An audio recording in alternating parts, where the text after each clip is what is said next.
तो पिछले लेक्चर में हमने जो है स्वरस कल्पना तक देख लिया था। अब हम देखते हैं कल्क से। तो सेकंड हमारा है कल्क कल्पना। तो इसके लिए एक छोटा सा श्लोक है कि द्रव्यमाद्रम शिलापिष्टम शुष्कम वा सजलम भवेत् प्रक्षेप आवाप कलकांस्ते तन्मानम कर्ष संहितम। तब ये क्या कह रहे हैं कि जो आपका द्रव्य है अगर वो आर्द्र है तो शिला पर पीस लेना है, और अगर वो शुष्क है तो जल डाल करके पीसना है। ठीक है, मतलब कि अगर आर्द्र को शिला पर पीसेंगे एंड शुष्क को सजल, मतलब कि जल के साथ पीसेंगे। ठीक है, तो इसी को हम क्या बोलते हैं, कल्क बोलते हैं। ठीक है, मतलब कि अगर आर्द्र है तो शिला पे पीस लेना है नॉर्मली, और अगर शुष्क है तो सजल मतलब कि जल के साथ पीसेंगे। ठीक है, तो हमारा कल्क बनता है। बेसिकली हम इसको कह सकते हैं कि पेस्ट बनाना। ठीक है, अब इसमें क्या कह रहे हैं, प्रक्षेप आवाप कलकांस्ते, मतलब कि इसका पर्याय बोल रहे हैं। ठीक है, पर्याय बोल रहे हैं कि इसको प्रक्षेप भी बोलते हैं, आवाप भी बोलते हैं और कल्क बोलते हैं। ठीक है, और ये क्या कह रहे हैं कि तन्मानम कर्ष संहितम, मतलब कि इसका जो मात्रा है, जो मान है वो क्या है, एक कर्ष है। ठीक है, तो ये इतनी चीज़ें बोल रहे हैं इस एक श्लोक के थ्रू ही। अब हम इसमें देखेंगे प्रक्षेप। तो प्रक्षेप में क्या करना है, तो मधु, घृत और तैल, ये तीनों ही क्या है, जो दोष का शमन करती है ना, मधु घृत तैल। तो जो दोष वाली हैं उनको क्या करना है, उनको 2 गुना लेना है। ठीक है, कल्क के, मतलब जो हमारा कल्क है उसके 2 गुना फॉर्म में मिलाना है अगर हमें मधु घृत और तेल डालना है। तो अगर हमें मीठी चीज़ें डालनी है, मतलब कि शर्करा और गुड़ ये डालना है, तो क्या करेंगे, समान भाग में मिलाएंगे। ठीक है, और अगर हमें कोई लिक्विड मिलाना है, ठीक है, कोई द्रव मिलाना है, तो 4 गुना, ठीक है, 4 गुना मिलाएंगे। तो ये कल्क के लिए है। अब थर्ड हमारा है क्वाथ। तो काढ़ा कैसे बनाएंगे, यानी कि क्वाथ कैसे बनाएंगे, तो सबसे पहले एक पल द्रव्य लेंगे, ठीक है, जिसका हमें क्वाथ बनाना है या काढ़ा बनाना है। ठीक है, इसको हम किस फॉर्म में लेंगे, यवकुट करके लेंगे। ठीक है, यवकुट होना चाहिए, मतलब कि महीन पाउडर होना चाहिए। ठीक है, कोर्स पाउडर होने चाहिए। तो एक पल द्रव्य लेंगे यवकुट करके, फिर क्या करेंगे, ये हमारा जो है यहाँ पे एक पल हमने ऐसे द्रव्य ले लिए। ठीक है, अब इसमें क्या करेंगे, 16 गुना पानी ऐड करेंगे। ठीक है, इसमें हमने 16 गुना पानी ऐड कर दिया। अब क्या करेंगे, अब इसमें हम लोग मंद अग्नि पर देंगे, मंद अग्नि पर पकाएंगे। ठीक है, और उसके बाद क्या करेंगे, जब ये 1/8 यानी कि अष्टम अंश जो है वो शेष रह जाए, तो क्या करेंगे, उतार कर छान लेंगे। ठीक है, तो हमने क्या किया, एक पल द्रव्य लिया, उसको यवकुट फॉर्म में लिया है हमने यहाँ पे, फिर उसमें हमने 16 गुना पानी ऐड किया है। ठीक है, उसको मंद अग्नि पर हम पकाएंगे। उसके बाद जब 1/8 यानी कि अष्टम अंश जो है वो शेष रह जाए तो उतार करके छान लेंगे। ठीक है, ये हमारा क्वाथ है।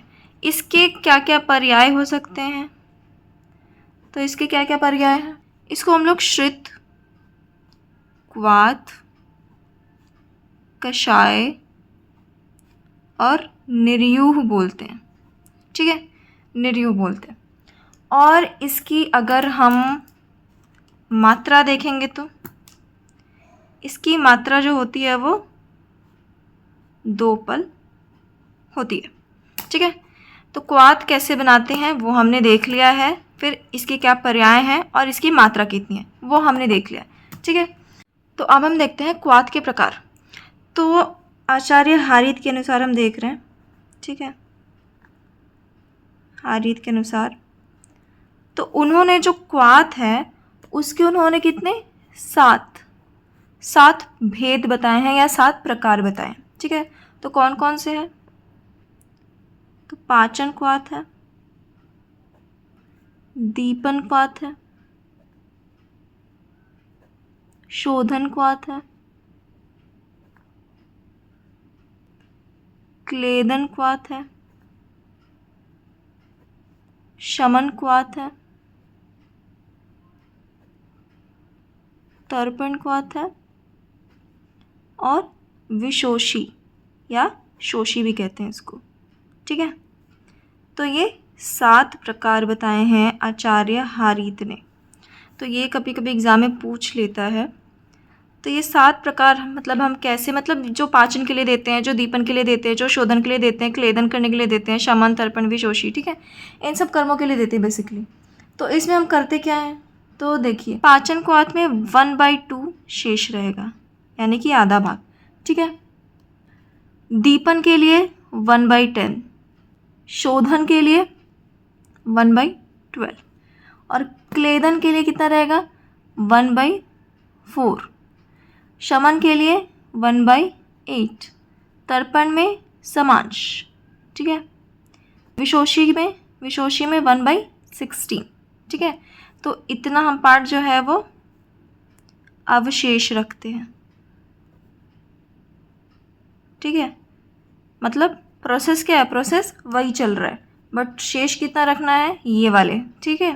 समांश का मतलब इसमें कंफ्यूज नहीं होना है। समांश का मतलब है कि केवल हल्का सा काढ़ा बनाना है, उसको हम लोग को कम नहीं करना है, ठीक है, उतना ही लिक्विड रखना है। अब क्वाथ में प्रक्षेप की बात करें तो 2 चीज़ें हैं। हम प्रक्षेप किसका डालते हैं, मधु या शर्करा का, ठीक है, ये 2 चीज़ों का हम डालते हैं। तो अब इसमें कुछ क्राइटेरिया है, वात में, पित्त में और कफ में। अब इसमें याद करने के लिए एक चीज़ है। पहली चीज़ तो आप ये समझिए कि कुछ रेशियो है, 1/4 है, 1/8 है और 1/16 है। तो पित्त वाले में जो बीच वाला पार्ट बच रहा है हमारा क्या, 1/8, तो 1/8 चला जाएगा ये दोनों में, मतलब चाहे आपको मधु मिलाना हो चाहे शर्करा मिलाना हो। पित्त रोगों में मिलाना है तो क्या करेंगे, 1/8 पार्ट मिलाएंगे, ठीक है। अब 1/4 और 1/16 के लिए कन्फ्यूज़न होता है, तो हम ऐसे याद रखेंगे कि जो मधु होता है ना वो सबसे अच्छा कफ शामक होता है, ये हमें पता है। तो 1/4 और 1/16 में कौन ज़्यादा है, ऑब्वियसली 1/4 ज़्यादा है। तो यहाँ पे जो मधु है वो कफ में चला जाएगा 1/4 और यहाँ पे 1/16, ठीक है। और शर्करा के लिए इसको अपोजिट कर देंगे, यानी कि 1/4 इसमें, 1/16 इसमें, ठीक है। तो अगर हमें मधु मिलाना है वातज रोगों में तो जितना हमारा क्वाथ है उसका 1/16 पार्ट मिलाएंगे, ठीक है। पित्तज में 1/8, कफज में 1/4 और अगर हमें क्वाथ में शर्करा मिलाना है तो क्वाथ के 1/4 मिलाएंगे वातज में, 1/8 पित्तज में और 1/16 कफज में, ठीक है। इसके अलावा अगर आप लोग को जीरक, छार, गुग्गुलू, ठीक है, उसके अलावा लवण, हींग, त्रिकटु, ये सब मिलाना है तो ये सब कितना मिलाएंगे, 1 शाण, ठीक है, 1 शाण मिलाएंगे। और हमें इसमें दूध, घृत ये सब मिलाना है, ठीक है, दूध, घृत, गुड़, तेल, ठीक है, ये सब मिलाना है तो ये सब कितना मिला देंगे, 1 कलश, ठीक है। 4th है हमारा हिमकल्पना, ठीक है। तो इसमें क्या करते हैं, तो सबसे पहले हम लोग क्या करते हैं, 1 पल द्रव्य लेंगे, उसको क्या करेंगे, अच्छे से क्या करेंगे, कूट लेंगे, ठीक है। अच्छे से कूट लेने के बाद हम क्या करेंगे, उसके बाद 6 पल जल में, यहाँ पे कितना है 6 गुना, 6 पल जल में भिगो देंगे, ठीक है। 6 पल जल में हमने भिगो दिया। उसके बाद क्या करना है, रात्रि भर रखेंगे, ठीक है, रात्रि भर रखेंगे और सुबह मसल कर छान लेंगे। ठीक है, तो 1 पल द्रव्य लेते हैं, उसको अच्छे से कूट लेते हैं, फिर 6 पल जल में यानी कि 6 गुना जल में हम भिगो देते हैं रात भर के लिए, और फिर सुबह क्या करेंगे, उसको मसल कर छान लेंगे। ठीक है, अब नेक्स्ट है फांट। तो इसमें क्या करते हैं, वही सेम प्रोसेस, 1 पल द्रव्य है, यव को चूर्ण करेंगे। ठीक है, तो फिर 1 कुड़व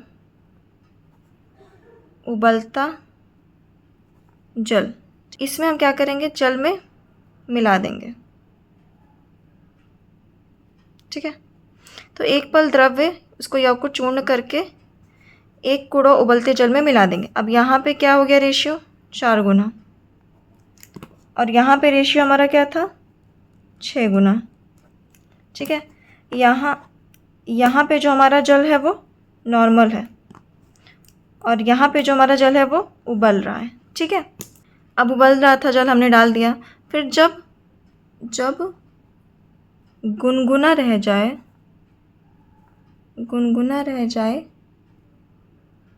तब उसको हाथ से मसल कर छान लेंगे। ठीक है, तो ये हमारा फांट हो गया। इसको हम लोग चूर्ण द्रव भी कहते हैं। ठीक है, अब देखिए, इन दोनों की ही मात्रा एंड प्रक्षेप कैसे लिखनी है, क्वाथ के जैसे। ठीक है, मतलब कि जैसे हमने क्वाथ में पढ़ा है वैसे ही है इसका भी है। मात्रा कितना रहेगा दोनों का, 2-2 पल, और प्रक्षेप जैसे हमने क्वाथ में पढ़ा था। ठीक है।